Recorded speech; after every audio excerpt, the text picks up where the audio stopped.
Ayo sini deh. Petugas Polres Toli-Toli, Sulawesi Tengah mengevakuasi para penumpang perahu nelayan yang tenggelam di perairan Tanjung Batu, Kelurahan Baru. Peristiwa ini terjadi saat perahu nelayan bermuatan 6 orang hendak menyeberang dari kota Toli-Toli ke Baula. Tiba-tiba ombak besar menerjang kapal hingga terhempas dan para penumpang jatuh ke laut. Untuk kronologi awalnya, di mana masing-masing korban ini dari Pulau Lutungan ke kota untuk membeli kebutuhan sehari-hari. Dan pada saat balik ke Pulau Lutungan, setibanya di perjalanan, orang yang mereka tumpang ini dihantam oleh angin kencang dan ombak besar, sehingga perahu yang mereka tumpang ini tenggelam. Dan untuk korban jiwa tidak ada, alhamdulillah tidak ada. Untuk korban dari 6 ini, satu yang agak kritis dan yang satu yang agak kritis ini sudah kami larikan ke Rumah Sakit Mokopido untuk penanganan lebih lanjut. Tidak ada korban jiwa dalam peristiwa ini, sementara satu orang korban mengalami luka telah dilarikan ke rumah sakit.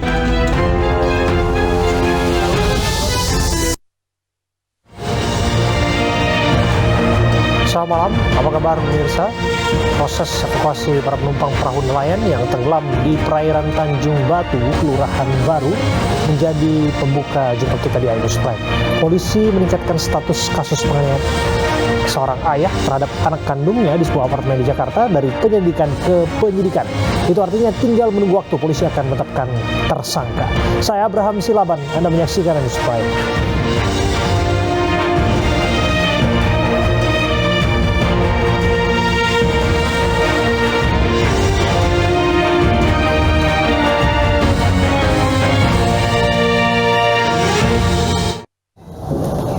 Pemirsa, hati-hati jika melintas di genangan air. Seorang pria Parubaya tewas tersengat listrik tegangan tinggi saat melintasi banjir di Kebayoran Lama, Jakarta Selatan. Evakuasi berlangsung dramatis karena petugas takut masih ada aliran listrik di dalam air. Siapa juga panggil, ada di pojok. Seorang pria Parubaya bernama Basuni tewas tersengat aliran listrik tegangan tinggi saat melintasi wilayah yang terdampak banjir di kawasan Kebayoran Lama, Jakarta Selatan. Proses evakuasi jasad korban berlangsung dramatis karena petugas pemadam kebakaran yang dibantu warga harus hati-hati mengevakuasi tubuh korban keluar dari genangan air karena takut masih ada aliran listrik di dalam air yang merendam bagian depan rumah korban. Menurut saksi mata, saat kejadian, korban hendak mengambil barang. Ketika berusaha menghindari genangan air tanpa sadar, korban memegang pagar yang ternyata mengandung aliran listrik tegangan tinggi sehingga tubuhnya terpental dan tewas seketika. Ya pertama kan mau dagang, nah takut kena banjir kecil, naik tembok, itu bukan lewat dari pintu itu, naik tembok, mau loncat kena megang apa, besi kan ada besi itu, megang itu kali kena stromnya, begitu. Untuk proses penyelidikan, jenazah korban dibawa ke Rumah Sakit Fatmawati untuk diotopsi.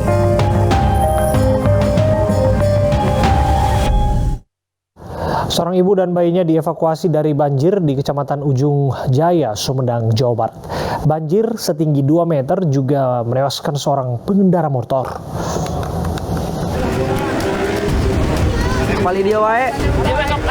Warga Kecamatan Ujung Jaya, Sumedang, Jawa Barat mengevakuasi seorang ibu dan bayinya dari banjir. Bayi diletakkan di atas ban dalam dan dibawa menerjang banjir dengan seutas tali. Banjir setinggi 2 meter turut memakan korban jiwa. Seorang pengendara motor yang melintas hanyut setelah diterjang arus. Setelah 1 jam pencarian, tim SAR menemukan korban 200 meter dari lokasi motornya. Setelah kami sampai di tempat kejadian, kemudian mendengarkan ada informasi bahwa ada orang yang melintas di jembatan tersebut terbawa arus sehingga motor dan jiwa orang tersebut terbawa arus dalam keadaan meninggal dunia. Banjir disebabkan luapan Sungai Cipelang Ujung Jaya akibat hujan deras selama beberapa hari terakhir. Hingga kini sekitar 200 rumah terdampak banjir.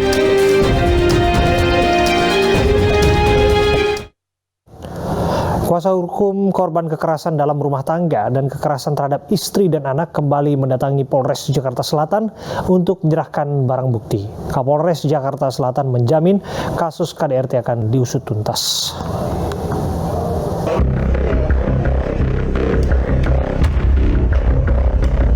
Kuasa hukum korban kekerasan dalam rumah tangga dan kekerasan terhadap anak kembali mendatangi Polres Jakarta Selatan untuk menyerahkan barang bukti.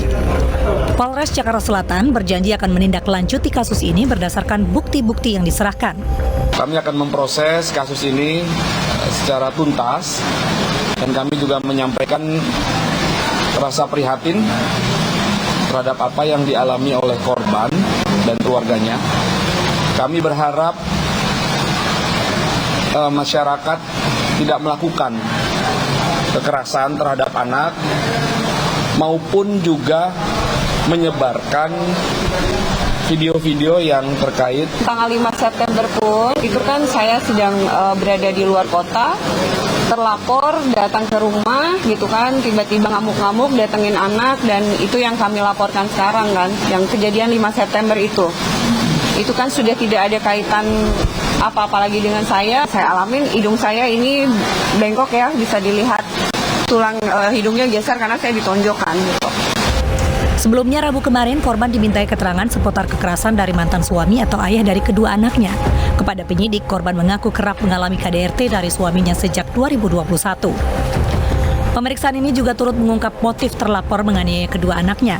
Rencananya korban akan menjalani visum untuk memperkuat laporan. Status perkara ini sudah ditingkatkan ke tahap penyidikan, sementara korban meminta agar terduga pelaku segera ditangkap dan ditahan. Video kekerasan dalam rumah tangga yang dialami dua anak korban sebelumnya viral di media sosial. Dan untuk mengetahui dan mendalami kasus penganiayaan anak oleh ayah kandungnya sudah bergabung bersama kami AKP Nurma Dewi. Selamat malam, Bu Nurma. Halo, selamat malam, Mas Abraham. Ya, kami harus bertanya, di awal kemudian disebutkan berjanji mengusut tuntas. Apakah ini artinya dengan naiknya statusnya dari penyelidikan menuju ke penyidikan, tinggal menetapkan tersangkanya sebentar lagi, Bu Nurma? Ya baik, terima kasih Mas Abraham. Jadi setelah kita menerima laporan polisi ke tanggal 23 September, kemudian juga kita langsung proses ya, aturan kemudian SOP kita laksanakan. Barang bukti kemudian memeriksa saksi-saksi kita lakukan, yaitu barang bukti kita kumpulkan dari tempat kejadian, dari mulai memisum, kemudian juga dari video yang ada, lanjut kemudian juga kita ambil dari barang yang ada di situ, antara lain dari gagang sapu, kemudian juga tempat sampah, Mas Abraham. Kemudian juga kita memeriksa 7 orang sudah kita mintain keterangan.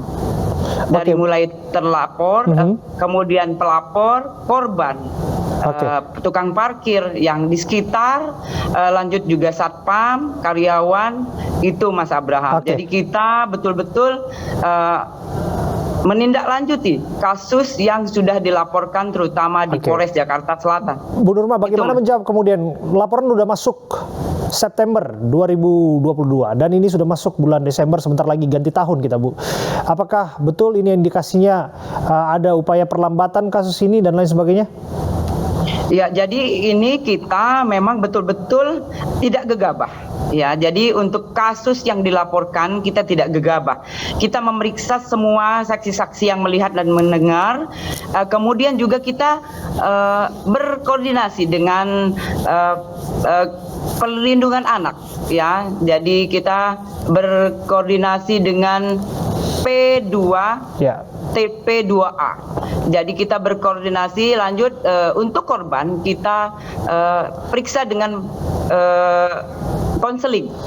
Jadi sudah 3 kali kita periksa dengan catat. Ya. Dari informasi yang kami terima, tindakan kekerasan tidak hanya sekali terjadi. Bahkan tahun 2014, terlapor juga pernah dilaporkan ke Polres Jakarta Selatan dan berakhir damai. Betul ya demikian, Bu? Ya, itu masih didalami. Jadi kita tetap yang diproses sekarang adalah kasus yang dilaporkan kemarin yang tanggal 23 Desember. September. Oke, Bu Nurma, kalau kita lihat aksi kekerasan yang terekam di video, tentu ini tidak layak dilakukan dan tentu saja tidak layak untuk disebarluaskan sebagaimana yang disampaikan oleh Komisi Perlindungan Anak. Tapi lagi-lagi ini membuka apa yang sebetulnya terjadi di sebuah apartemen di Jakarta Selatan. Bu Nurma, bisa dijelaskan kepada kami apa yang dilaporkan dari korban? Apakah kekerasan hanya yang tampak di video tersebut atau tindakan lain juga diterima? Ya, jadi kalau kita lihat semua, jadi tindakan itu ada fisik, ya. Jadi fisik itu yang kita lihat di video, yang yang sudah viral. Kemudian juga pasti ada psikis. Nah, itu yang sekarang kita konseling. 1, 2, 3 konseling. Kemudian besok tanggal 23 juga kita konseling keempat. Itu. Jadi dari kita, saksi, kemudian semua yang berkaitan dengan kasus yang ada, kita mintain. Gitu, Mas. Kapan terlapor ini akan segera diperiksa? Segera. Jadi kita sudah dijadwalkan oleh penyidik untuk memeriksa kembali atau meminta keterangan dari terlapor. Oke, status sudah naik ke penyidikan, artinya ada unsur pidana dan siapakah yang bertanggung jawab di sana? Tentu saja kita tunggu langkah dari Polres Jakarta Selatan. Terima kasih AKP Nurma sudah hadir dan menyampaikan informasinya. Kita beralih ke informasi lainnya. Tersangka kasus tragedi Kanjuruhan Ahmad Hadian Lukita dibebaskan karena masa penahanannya di Polda Jawa Timur telah berakhir. Jaksa penyidik kembalikan berkas perkara ex-dirut PT LIB karena belum lengkap.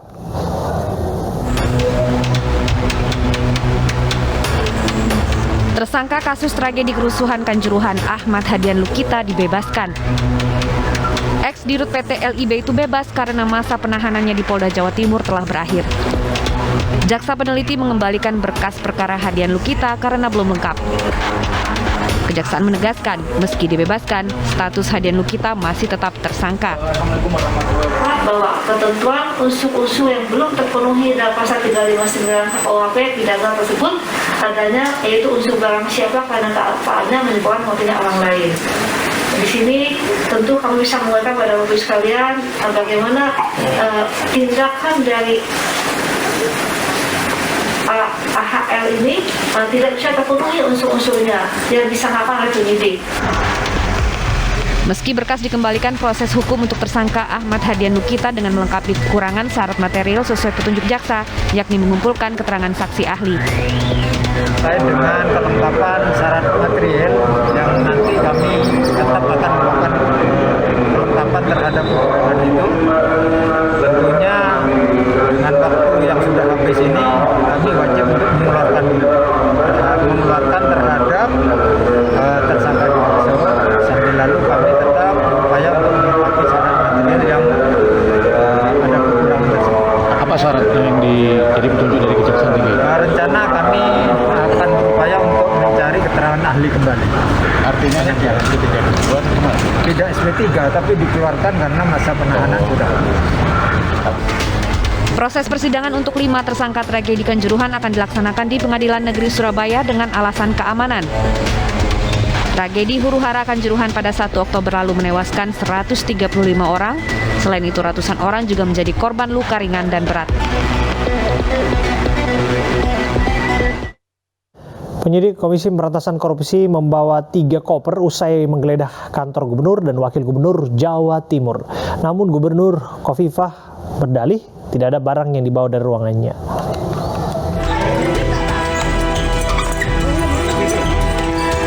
Tiga koper yang dibawa penyidik KPK dari kantor Gubernur Jawa Timur ini diduga barang bukti terkait kasus OTT dana hibah yang menyeret Wakil Ketua DPRD Jawa Timur Sahatwa Simanjuntak.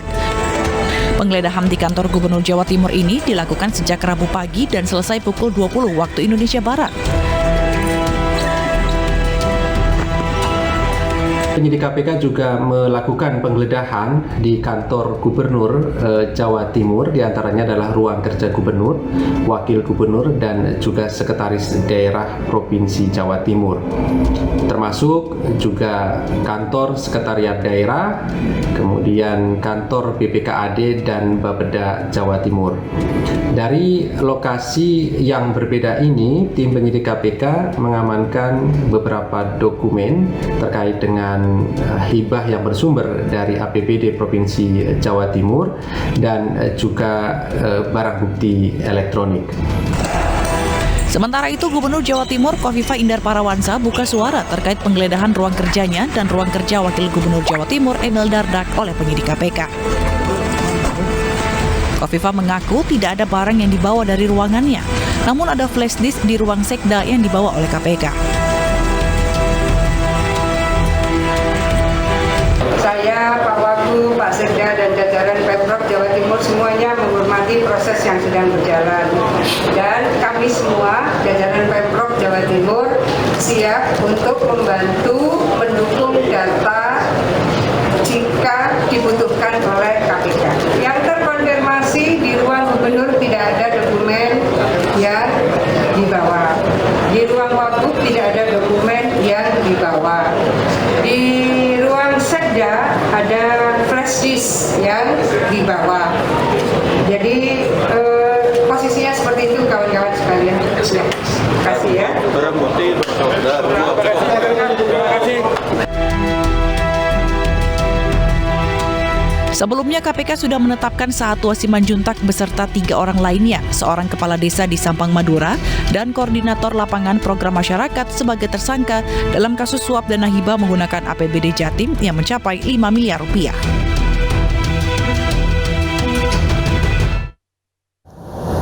Kepala Staf Angkatan Darat Jenderal Dudung Abdurrahman curhat mengenai dana hibah dari Pemprov DKI Jakarta saat menjabat Pangdam Jaya. Dudung menyebutkan saat itu hanya dapat hibah 16 miliar rupiah. Hal itu diutarakan dalam acara peresmian Museum Jayakarta di Kodam Jakarta, Jalan Maijen Sutoyo, Cawang, Jakarta. Dudung heran dana hibah yang didapatkan Kodam Jaya lebih kecil dibandingkan Lembaga Kesehatan Penerbangan dan Ruang Angkasa Dinas Kesehatan TNI AU hingga Kostrad.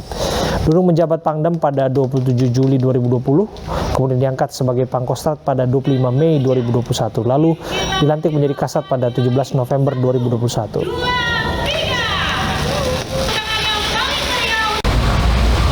Renovasi Gedung Sudirman itu sudah lama sekali, Pak. Yang saya heran itu waktu itu Kodam Jaya Jayakarta dapat hibahnya itu 16 miliar. Sementara Lakespra 84 miliar, Kostrat 52 miliar, Kopassus 48 miliar. Mabesat saja dapat 43 miliar. Saya bilang, itu mitranya gubernur, itu Pangdam sama Kapolda. Kalau terjadi sesuatu di Jakarta, yang berangkat duluan pasti Polda dan Kodam Jaya. Bukan Kopassus, bukan Kostrat, apalagi Mabesat. Kalau terjadi banjir dan sebagainya, kok kita malah 6. Pemirsa, Hakim tolak jadwal persidangan Verdi Sambo CS ditunda hingga awal 2023. Informasinya satu lagi untuk Anda.